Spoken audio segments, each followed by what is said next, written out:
Oke, kita di Keraton Sulu, Keraton Surakarta.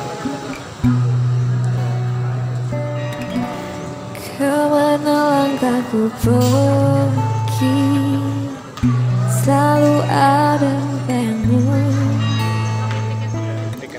Ku yakin makna nurani, kau takkan pernah terganti. Saat lautan kau seberang, janganlah ragu bersaung.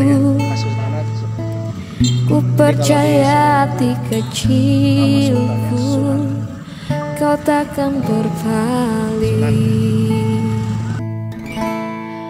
Walau ke ujung dunia, pasti akan ku nanti. Meski ketujuh samudra, pasti ku kan menunggu. Karena ku yakin kau hanya untukku.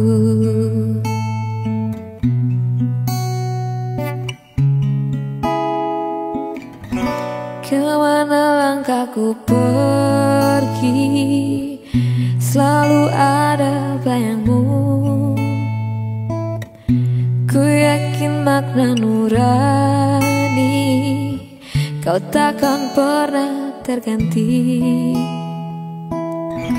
Pandanglah bintang berpijar, kau tak pernah tersembunyi. Di mana engkau berada, di sana cintaku. Walau ke ujung dunia, pasti ku kan menanti. Meski ketujuh samudra, pasti ku kan menunggu. Walau ke ujung dunia, pasti akan ku nanti. Meski ketujuh samudra, pasti ku kan menunggu. Karena ku yakin kau hanya untukku. Karena ku yakin kau hanya untukku.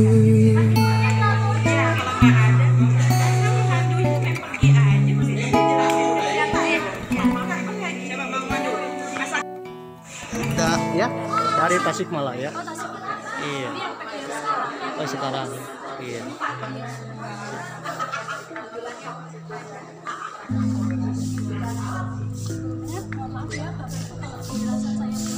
Iya.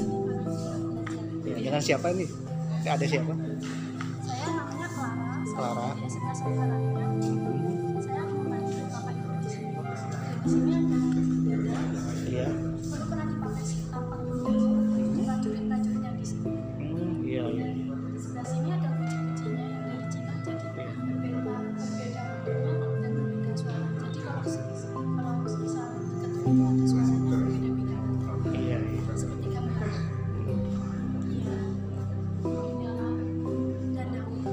Kandang dapur. Sejak kapan ini, Dek? Ada dari Raja Buwono berapa ya? Dari lama. Jadi kalau untuk masanya hanya sekali, tapi bisa Iya. Dulang. Kalau di sana namanya dulang. Di sini apa namanya, Dek? Apa namanya? Oh, gandang. Sama aja. Dulang dan gandang. Rice cooker.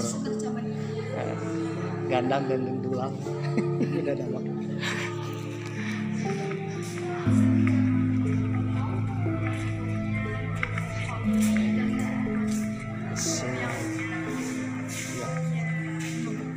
Beras. kalau beras yang ini Kalau ini? ini untuk yang kopi. Oh, kopi. Terus kopi. Dan di sini ada alat permainan zaman dulu.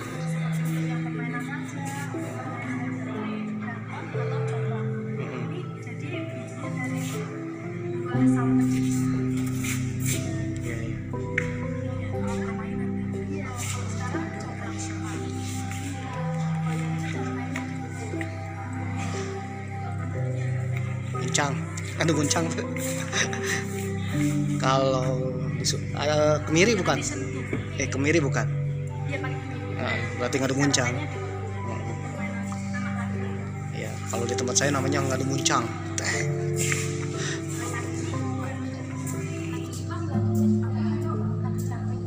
Tuh jangkrik. Diangkat, diaduk.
Assalamualaikum warahmatullahi wabarakatuh. Sampurasun. Apa kabar dulur-dulur baraya warga negara Indonesia? Tetap semangat di backpackeran akhir tahun 2023. Mudah-mudahan di tahun 2023 yang telah berlalu yang menjadi tahun terbaik di tahun 2024. Amin. Dan kebetulan video ini tayang di tahun 2024 ya, di akhir-akhir Januari menjelang pemilu pemirsa. Waduh, kira-kira ketika menjelang pemilu ya, kalian sudah dapat calon dapat jodoh atau istilahnya dapat pilihan ya. Pilihlah pilihanmu sesuai hatimu ya, sesuai kehendakmu, bukan karena sesuai sembako pemirsa. Waduh. Jadi kalau ada yang beli sembako ya ambil aja. Kalau ada yang membeli amplop ya ambil aja. Ada yang membeli martabak ambil aja. Yang penting urusan masa depan negeri ini ya sesuai hatimu. Pilihlah pemimpin yang sesuai, yang bisa memimpin ke depannya, memimpin negeri ini lebih baik, memimpin negeri ini yang benar-benar bisa memajukan Indonesia menjadi negeri yang makmur, sejahtera, aman, serta negeri ini mendapatkan lapangan pekerjaan yang sangat luas dan membuat hati senang rakyat Indonesia. Amin. Dan juga Indonesia bisa mendamaikan dunia. Ingat ya, Indonesia ini dalam konstitusi Indonesia alias Undang-Undang Dasar Indonesia. Jadi negeri ini didirikan bukan saja untuk bangsa Indonesia sendiri, tetapi untuk perdamaian dunia pemirsa. Kalian kalau upacara bendera atau baca aja pembukaan Undang-Undang Dasar 1945 alinea pertama, bahwa Indonesia ikut serta dalam perdamaian dunia ya, dan juga Indonesia mengutuk keras penjajahan karena penjajahan tidak sesuai dengan pri kemanusiaan dan pri keadilan. Selain itu, mudah-mudahan di tahun 2024 ini negeri Palestina menjadi negeri yang damai, sejahtera, aman, tentram, dan merdeka, terbebas dari penjajahan Zionis pemirsa. Mudah-mudahan bangsa Palestina kembali damai sebelum Zionis datang ke tanah Palestina. Amin.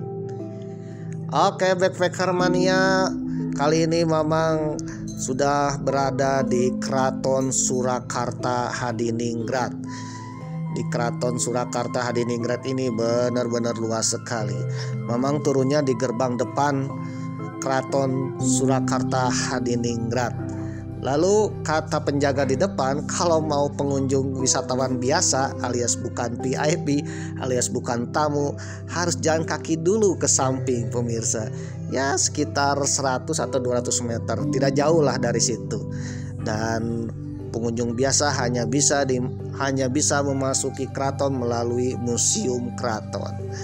Nah di Museum Keraton ini ya mamang beli tiket, kan tiketnya lupa lagi nggak tahu 15.000 nggak tahu 10.000 nih, benar-benar lupa ya. Cek aja lah di Google ya. Kalau di Google mamang lihat cuman 10.000 hari biasa dan 15.000 hari Minggu kalau nggak salah ya. Ya cek aja lah di internet, di situs resmi Keraton Surakarta pemirsa. Pengunjung di Keraton Surakarta Hadiningrat benar-benar penuh sekali pemirsa. Maklum ini Natal dan Tahun Baru. Waduh, sampai-sampai ya kita dipandu oleh tour guide-nya gadis keraton. Waduh, ini gratis keraton ini masih sekolah di SMK pemirsa.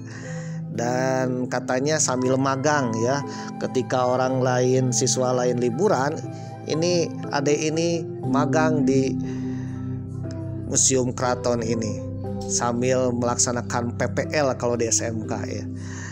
Dan adek ini akan memandu mamang beserta keluarga ya jalan-jalan keliling Keraton Surakarta Hadiningrat. Dan mamang lihat sosok adek ini dari segi suaranya ayu, lemah lembut, halus. Inilah khasnya gadis keraton. Dan inilah ciri khasnya gadis keraton. Bagi kalian yang penasaran seperti apa gadis keraton, jalan-jalan aja ke Keraton Solo, Keraton Surakarta pemirsa. Ya siapa tahu dapat jodoh di sana apabila kalian sedang mencari jodoh. Oke backpacker mania, ketika mamang sampai ke Keraton Surakarta Hadiningrat, ternyata nama resminya adalah Keraton Kasunanan Surakarta Hadiningrat. Dan rajanya bergelar Susuhunan Pakubuwono atau dikenal dengan Sunan Pakubuwono. Yang menjadi pertanyaan, kenapa bukan Sultan tapi Sunan? Di sini gelarnya Sunan ya, bukan Sultan. Waduh. Berbeda dengan Yogyakarta. Yogyakarta itu gelarnya Sultan ya, Sultan Hamengkubuwono. Tapi kalau Keraton Solo atau Surakarta ini Sunan. Ingat ya, Sunan Pakubuwono. Jadi nama keratonnya Kasunanan Surakarta. Kalau Yogyakarta Kasultanan Yogyakarta, Sunan dan Sultan. Bagi kalian yang pertama kali ke Solo atau ke Jogja ya, lalu dari Jogja ke Solo, dari Solo ke Jogja, kalian akan agak bingung ya. Kok di sini Sunan, di situ Sultan ya? Apa bedanya? Padahal kita tahu bahwa Keraton Yogyakarta dan Keraton Surakarta ini berasal dari kerajaan yang sama, yaitu Kerajaan Mataram Islam. Kerajaan Mataram Islam yang terpecah menjadi dua keraton, menjadi dua kerajaan besar, yaitu Yogyakarta dan Surakarta.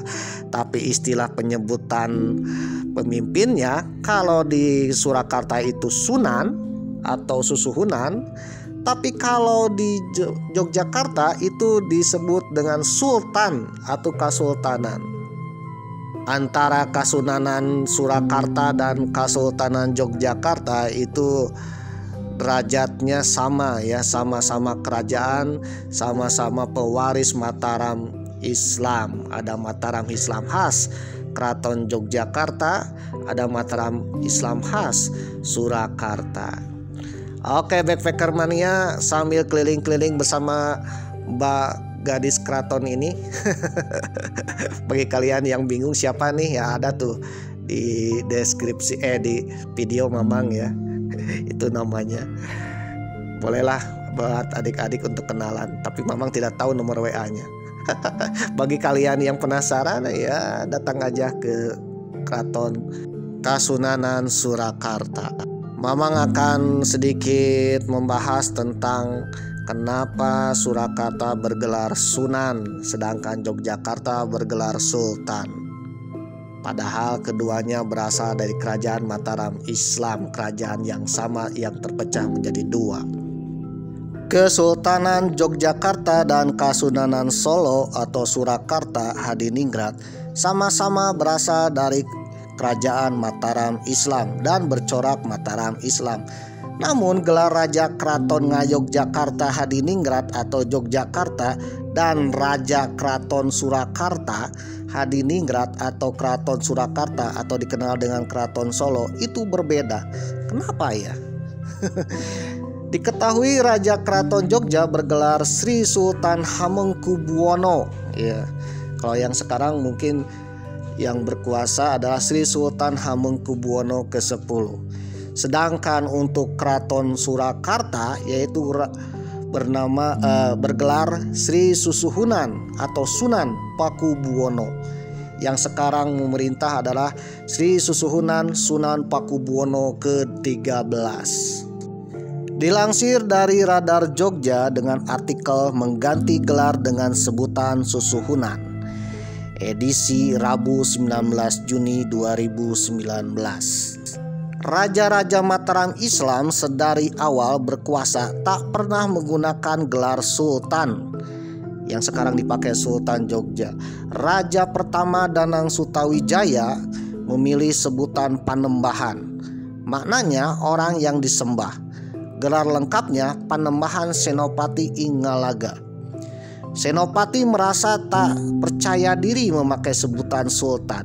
Pertimbangannya, meski Mataram melanjutkan dinasti kerajaan Kesultanan Pajang, Senopati bukan keturunan langsung dari Raja atau Sultan Pajang yang bernama Sultan Hadiwijaya. Dia hanya berstatus anak angkat. Gelar Panembahan kemudian yang menjadi pilihan. Sebutan Panembahan dilanjutkan penggantinya oleh Raden Mas Jolang. Panembahan hanya Krawati. Demikian gelarnya saat Jumeneng sebagai raja kedua Mataram. Hanya Krawati bertahta selama 12 tahun dari 1601 sampai 1613. Kekuasaannya yang relatif singkat menjadi persoalan saat menunjuk pengganti. Suksesi Mataram menghadapi polemik. Sebelum meninggal, hanya Krawati mendengarkan ramalan Sunan Tembayat. Mataram menjadi kerajaan besar jika dipimpin oleh Raden Mas Rangsang, anak sulung hanya Krawati. Ketika Rangsang naik tahta, dia memutuskan tetap memakai gelar Panembahan. Komplitnya Panembahan Agung Abdurrahman. Gelar Panembahan digunakan selama 11 tahun, 7 tahun setelah pembangunan ibu kota baru di Kertasura. Gelar Panembahan itu ditinggalkan. Rangsang kemudian memakai sebutan Susuhunan, yakni Susuhunan Agung Hanyakrokusuma. Nama Hanyakrokusuma sama yang digunakan Sunan Bonang. Penggunaan gelar Susuhunan itu dipakai setelah Mataram mengalahkan Madura atau dikenal dengan pemberontakan Trunojoyo pada 1624. Proklamasi pemakaian gelar baru diadakan pada Grebek Pasa pada 15 Agustus 1624. Tahun ini merupakan kenaikan tahta yang sebenarnya bagi Susuhunan Agung. Di istana baru itu Rangsang benar-benar merasakan sebagai raja. Susuhunan berasal dari kata suhun yang berarti punji. Jadi Susuhunan berarti yang dipunji atau ditaruh di atas kepala. Gelar Susuhunan atau Sunan itu juga dipakai para pemuka agama, lebih-lebih para wali. Mereka dihormati dan mendapatkan penghormatan yang tinggi. Para wali punya pengaruh luas dan kekuasaan yang besar. Mereka merupakan raja-raja di daerahnya, setara dengan daerah Mataram asli. Tak heran para wali ini menggunakan gelar sebagaimana raja-raja di masa lalu. Ambil contoh, Sunan Giri memakai gelar Prabu Setmata. Bahkan dalam babat Tanah Jawi, Sunan Giri ditulis sebagai Raja Pandita. Sedangkan Sunan Bonang bergelar Prabu Nyakrakusuma. Nama itulah yang diadopsi Raja Mataram, Susuhunan Agung Hanyakrokusuma. Memakai gelar Susuhunan ini bagi Rangsang jauh lebih mentereng dibandingkan sebutan Panembahan. Penggunaan gelar Susuhunan ternyata belum memuaskan hati Raja Mataram ini. Dia mendengar Raja Banten atau Kesultanan Banten yang merupakan rivalnya di Pulau Jawa memakai gelar Sultan. Karena itu pada tahun 1641 atau 17 tahun setelah memakai sebutan Susuhunan, Raja Mataram kembali mengubah gelarnya dari Susuhunan Agung menjadi Sultan Agung Mataram. Ketika perjanjian Giyanti tahun 1755 di mana kerajaan Mataram Islam harus dibagi dua menjadi Keraton Yogyakarta dan juga Keraton Surakarta. Nah, disinilah akhirnya Susuhunan dan Sultan pun terbagi. Susuhunan kelak akan dipakai oleh Raja-Raja Surakarta. Maka Raja-Raja Surakarta itu menyebutnya Susuhunan atau Sunan, bukan Sultan. Sedangkan Yogyakarta menggunakan gelar Sultan, ya. Berdasarkan detikjateng.com dalam artikelnya gelar Raja Jogja Solo beda meski sama-sama Mataram Islam. Ini penyebabnya yang edisi Rabu 27 Juli 2022. Kewedanan Hageng Punakawan atau KHV Widya Budaya Kraton Jogja KRTH Rintaiswara menjelaskan perbedaan gelar Sultan dan Sunan ini terjadi saat proses negosiasi dengan POC sebelum perjanjian Giyanti. Jauh sebelum perjanjian Giyanti, dari POC ada perundingan dengan Pangeran Mangkubumi yang cikal bakal Sultan Yogyakarta ini tentang berbagai macam negosiasi. Saya bergelar Sultan bukan Sunan. POC kaget, lah kok Sultan? Sunan itu gelar tertinggi para wali tertinggi agama, sedangkan Sultan ini gelar umara atau pemimpin negara, kata Rintaiswara saat workshop Kesultanan Yogyakarta Hadiningrat dan Kadipaten Pakualaman dalam perspektif Islam yang digelar MUI Daerah Istimewa Yogyakarta di Masjid Jogokarian, Kota Jogja, Rabu 27 Juli 2022 yang dikutip dari detikjateng.com. Pangeran Mangkubumi sendiri yang bilang kepada VOC bahwa saya bergelar Sultan bukan Sunan. Gelar Sultan ini merupakan salah satu pernyataan Pangeran Mangkubumi selain pernyataan lain saat negosiasi perjanjian Giyanti, yaitu soal ibu kota negara harus di selatan Gunung Merapi dan status Raja Pangeran Mangkubumi bukan karena pemberian Belanda tapi dari rakyatnya saat itu. Saya harus bertahta, ibu kota saya harus terletak di selatan Gunung Merapi, tatah Mataram. POC bersikeras, ora keno ning kene cedakro, atau artinya tidak boleh di sini dekat dengan Solo. Engkau ndak nanti bisa bersatu. Waduh. POC lanjut Rintaiswara saat itu menginginkan Pangeran Mangkubumi untuk bertahta di Surabaya. Tapi keinginan POC itu ditolak mentah-mentah oleh Pangeran Mangkubumi. Bahkan Pangeran Mangkubumi mengancam perang jika POC memaksakan Pangeran Mangkubumi bertahta di Surabaya. POC memaksa Pangeran Mangkubumi untuk bertahta di Surabaya. Namun Pangeran Mangkubumi menolaknya,